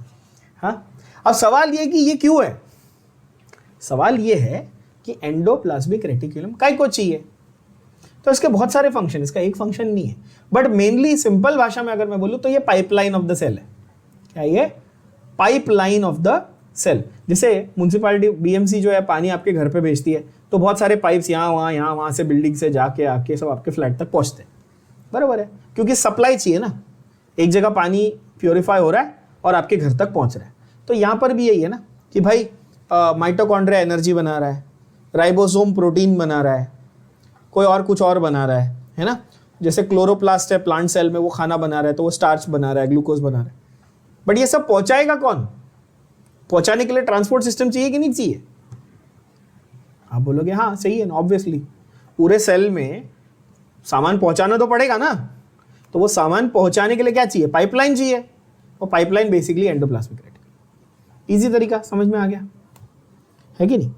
अब ये जो एंडोप्लाज्मिक रेटिकुलम है बच्चों, ये दो वैरायटी का होता है। देखो पहले कौन सा, एक रफ है और दूसरा स्मूथ है। क्या आप देख पा रहे हैं? और रफ और स्मूथ में डिफरेंस भी दिख रहा होगा, अंधे तो हो नहीं, दिखेगा आपको। देखो क्या है, ये छोटे छोटे क्या है यहाँ पे, हाँ, ये जो छोटे छोटे राइबोसोम्स बने हुए हैं। रफ वाले को रफ इसलिए बोलते हैं बिकॉज रफ वाले के ऊपर क्या है बच्चों? राइबोसोम चिपके हुए हैं। ठीक है, तो smooth endoplasmic reticulum is bun maska and rough endoplasmic reticulum is McDonald's का वो McVeggie. This is McAloo Tikki and McVeggie. McVeggie के ऊपर क्या रहता है? ऊपर छोटे छोटे वो लगे होते हैं ना, सेसेमी सीड्स, तिल। तो वैसे मैं तो ऐसे ही याद रखता हूँ, ठीक है ना। तो रफ वाले में क्या होगा? ऊपर क्या लगा होगा, राइबोसोम्स लगे होंगे, और स्मूथ वाले में राइबोसोम्स नहीं लगे होंगे। तो ये अब तो कोई गधा भी बता देगा कि भाई रफ वाले का काम क्या है। जब राइबोसोम है उसके पास, तो राइबोसोम है तो क्या काम करेगा, प्रोटीन बनाएगा, प्रोटीन बनाने में हेल्प करेगा ना भाई, सीधी बात है। तो एंडोप्लाज्मिक रेटिकुलम खुद प्रोटीन नहीं बना रहा, टेक्निकली राइबोसोम बना रहे है ना, बट हेल्प कर रहा है ना। और स्मूथ वाला क्या करेगा, सिर्फ ट्रांसपोर्टेशन में थोड़ा बहुत काम कर लेगा बस, राइट। चलो, सो यू हैव ईआर के दो वेराइटीज, रफ एंड स्मूथ। अच्छा, ईआर की वजह से आप साइटोप्लाज्म को दो पार्ट्स में ऐसे देख सकते हो, not very relevant, don't confuse yourself with this, ठीक है। ईआर की वजह से जो इंट्रासेल्युलर स्पेस है उसके दो कंपार्टमेंट बन जाते हैं, luminal that is inside the ER and extra luminal that is outside the ER. बकवास, please ignore it, it's actually confusing, फालतू है वो, किसी काम का नहीं। ईआर अगर वो राइबोसोम्स दिखा रहा है तो वो रफ हो जाएगा, और अगर एब्सेंस ऑफ राइबोसोम्स है तो वो स्मूथ हो जाएगा। आप बोलेंगे ठीक है, ये तो आपने बता दिया। रफ ईआर का काम क्या होगा बच्चों, तो प्रोटीन सिंथेसिस और सिक्रीशन जहां पे हो रहा है तो वो रफ ईआर होगा। और स्मूथ क्या है, स्मूथ ईआर मेनली सिर्फ लिपिड से, मेनली ट्रांसपोर्टेशन एंड लिपिड्स का, लिपिड्स यानी कि फैट, वही फैट्स या ऑयल्स, वो बनाने के लिए steroidal hormones, lipid like hormones वगैरह, ये कहाँ पे, स्मूथ ईआर में होते हैं। कहाँ पे होते हैं ये, स्मूथ ईआर। तो एक वर्ड में अगर आपको कोई पूछेगा तो क्या आप ऐसा लिख देंगे, RER for protein and SER for lipid, ऐसा लिख देंगे, सिंपल। चलो ये लिख के ले लो अपने एनसीईआरटी में सब लोग, rough for protein, smooth for lipid, easy. अच्छा, उसके बाद आता है हमारा गोल्गी अपैरेटस। अब आते हैं गोल्गी अपैरेटस पे। गोल्गी अपैरेटस की पहली लाइन, पहला वर्ड इंपॉर्टेंट है, कमीलो गोल्गी। कमीलो गोल्गी इनके नाम पे ही रखा गया है गोल्गी अपैरेटस का नाम, ऑफ कोर्स, ठीक है। As far as I remember he was an Italian scientist जिन्होंने पहली बार ऑब्जर्व किया था। So Camillo Golgi first observe densely stained reticular structures near the nucleus and these were called obviously Golgi bodies after him. क्या होते हैं Golgi bodies, तो Golgi bodies are flat disc shaped stacks और sacs और cisternae of 0.5 to 1 micron in diameter. Mu meter is what, basically micron ना, ये पता है ना सबको, mu meter is micrometer, physics में आप सबने पढ़ा होगा, म्यू मतलब micro, mu meter is micro. तो ये 0.5 माइक्रॉन से लेके 1 माइक्रॉन तक का इनका डायमीटर है, ठीक है। तो ये क्या है जरा समझते हैं। अब उन्होंने एक वर्ड लिखा है वहां पे, देखो सैक लिखा है और सिस्टर्ने लिखा है, जरा समझते हैं इसका मतलब क्या है। सैक का मतलब तो आप समझते हो, थैली जैसा, bag like structure is called sac. गोनी, गोनी बोलते हैं अपन, सैक है ना। सिस्टर्ने इज बेसिकली ऐसा फोल्डेड मेम्ब्रेनस स्ट्रक्चर, ये जो है ना, ये दिख रहा है आपको, ये ऐसा फोल्ड मेम्ब्रेन है, मेम्ब्रेन को ऐसा फोल्ड किया हुआ स्ट्रक्चर जो है ना, उसको क्या बोलते हैं अपन, सिस्टर्ने बोलते हैं, ऐसे खांचे जैसे बने हुए। इसके लिए अपन बायोलॉजी में क्या वर्ड यूज करते हैं, सिस्टर्ने। क्या बोलेंगे, सिस्टर्ने। और यहां देखो आपको ये सैक जैसा स्ट्रक्चर मिलेगा, छोटे छोटे सैक जैसे स्ट्रक्चर भी है और ऐसे फोल्ड्स भी हैं, तो फोल्ड्स को आप सिस्टर्ने बोलेंगे और ऐसे जो छोटे बल्बस स्ट्रक्चर उसको आप सैक बोलेंगे, ठीक है बच्चों। तो ये समझने की बात है और बहुत सिंपल बात है, ठीक है, बहुत सिंपल चीज है कि ये सैक लाइक या सिस्टर्ने जो स्ट्रक्चर हैं, इनका रोल क्या होगा, इनका रोल क्या होगा। तो इनके स्ट्रक्चर से ही आपको इजीली समझ में आ जाएगा कि अच्छा ये सैक लाइक स्ट्रक्चर है, तो इनके अंदर कोई चीजें स्टोर कर रहे होंगे अपन, है ना। तो होता क्या है, देखो कि राइबोसोम ने प्रोटीन बना दिया। आपके सेल में प्रोटीन कौन बनाता है, आप बोलेंगे सर राइबोसोम बनाता है। राइबोसोम ने प्रोटीन बनाया तो जरूरी है क्या कि अभी का अभी उसने प्रोटीन बनाया और अभी अपने को यूज करना है? हो सकता है सेल को प्रोटीन स्टोर करना और बाद में यूज करना हो, ऐसा हो सकता है ना, राइट? तो टेम्परेरीली स्टोर करना प्रोटीन को और उसको मॉडिफाई करना, उसको क्या, उसकी फिनिशिंग करना। अभी राइबोसोम ने प्रोटीन बनाया, गोल्गी अपैरेटस को दे दिया और गोल्गी अपैरेटस ने क्या किया, उसको रखा अपने पास और उसके अंदर छोटे छोटे क्या किए, चेंजेस किए, उसकी पैकेजिंग की, उसके अंदर मॉडिफिकेशंस किए कि जब जरूरत पड़ेगी सेल को तब वो रेडी रहे, राइट? ये उसका मेन काम है गोल्गी अपैरेटस। ठीक है, स्ट्रक्चर से हम लोग शुरू करें। चलो, तो स्ट्रक्चर में आपको समझ में आया, सैक है या सिस्टर्न है, parallel place, parallel to each other, you can see that. ये सारी लाइंस एक दूसरे से ऐसी पैरेलल हैं, आपको दिख रही है ऑफ कोर्स।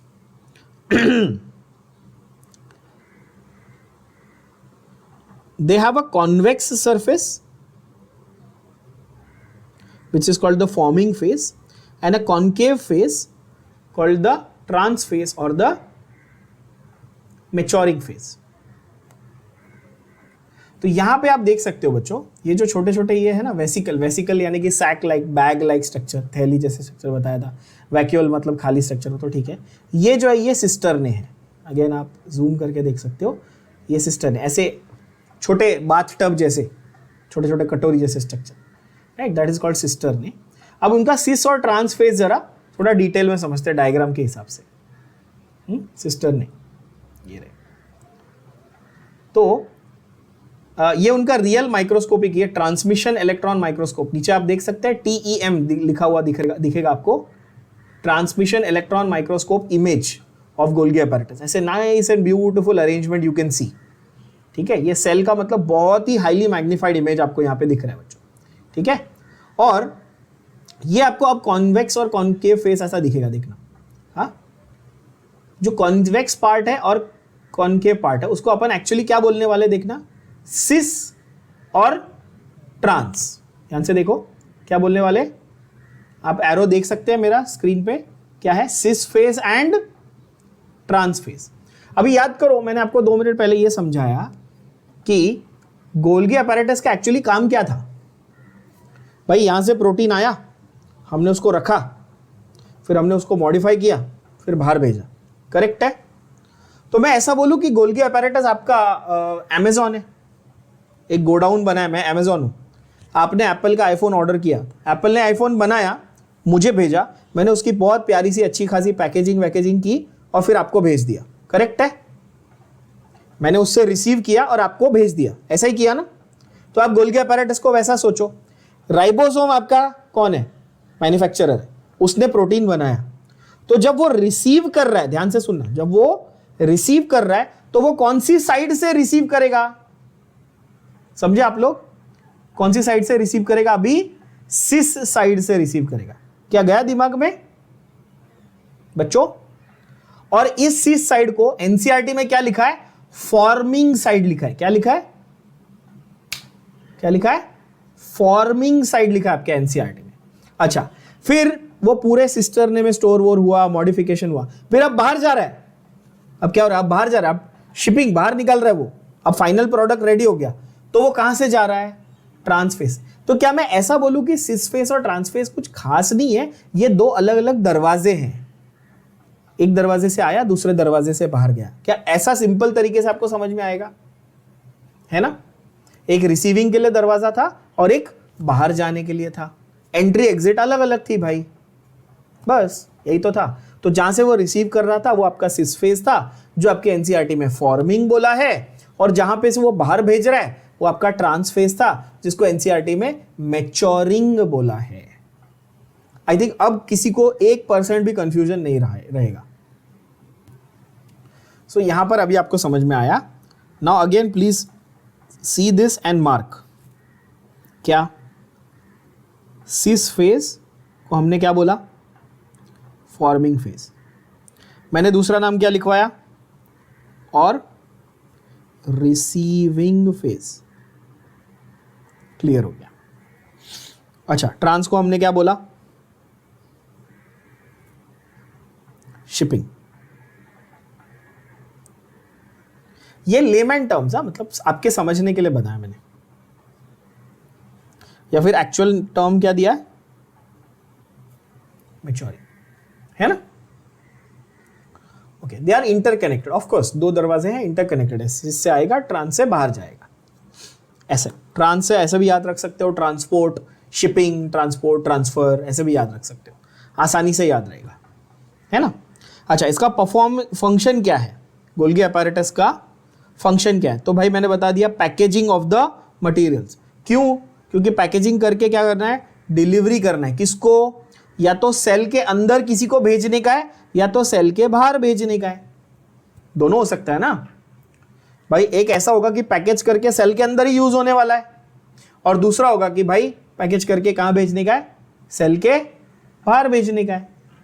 अब वो पैकेजिंग भी अलग अलग तरीके की होगी। देखो, materials to be packaged in the form of vesicles, जिनको वेसिकल के फॉर्म में यानी कि थैली या बैग या सैक के फॉर्म में पैकेज करने का है, ठीक है, वो कहां जाते हैं, वो कहां जाते हैं, वो सिस फेज पे फ्यूज होते हैं और धीरे धीरे मूव होते हैं कहां पे, मैच्योरिंग फेज की तरफ। ये स्टेटमेंट को फिर से पढ़ो, 2 सेकंड लो शांति से और अभी पढ़ो क्या लिखा है, पढ़ो loudly. Materials to be packaged in the form of vesicles fuse with the cis face and move towards the maturing face. क्या ये बात समझ में आई? सिस फेज में आते हैं और धीरे धीरे मैच्योरिंग फेज की तरफ चले जाते हैं। तो सिस और ट्रांस ऐसा बोलूं, सही है ना? ओके। और बिकॉज ये प्रोटीन के लिए ही है ज्यादा करके, और एंडोप्लाज्मिक रेटिकुलम में जो रफ वाला ईआर है, जो रफ वाला ईआर है, हाँ, वहां पे राइबोसोम से उसने प्रोटीन बनाया, एंडोप्लाज्मिक रेटिकुलम उसको लेके आया, गोल्गी अपैरेटस को दिया, वहां पे पैकेज हो गया, कंप्लीट हो गया, है ना। तो अब आपको ये पूरा process, so now Golgi apparatus जो है that remains in close association with the endoplasmic reticulum. भाई बिकॉज उसको प्रोटीन बना के देने का है, तो इसीलिए वो क्या करेगा, वो एंडोप्लाज्मिक रेटिकुलम से बहुत ही क्लोजली एसोसिएटेड रहेगा। ये आपको बहुत बार नीट में ऐसा क्वेश्चन आता है, which of the following statements is true और फॉल्स वाला। तो गोल्गी अपैरेटस हमेशा एंडोप्लाज्मिक रेटिकुलम के साथ रहेगा, आंसर इज यस, है ना। और इसलिए तो वो एंडोमेम्ब्रेन सिस्टम का हिस्सा है ना, क्योंकि एक साथ काम करेंगे ये सब। Okay, so proteins are modified in the cisternae before they are released from its trans face. बोले सर ये हमको अच्छे से समझ में आ गया, मॉडिफाई कहाँ हुए, सिस्टर्ने में, और रिलीज कहाँ से हुए, ट्रांसफेज से, है ना। And last but not least, Golgi apparatus is also an important site for the formation of glycoprotein and glycolipid.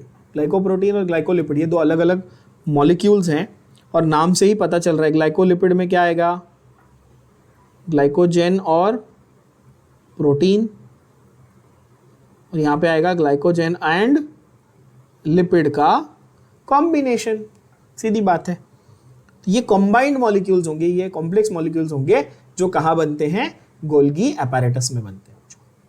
ठीक है, तो इस सेशन में अपन यहाँ तक कंप्लीट कर लेते हैं।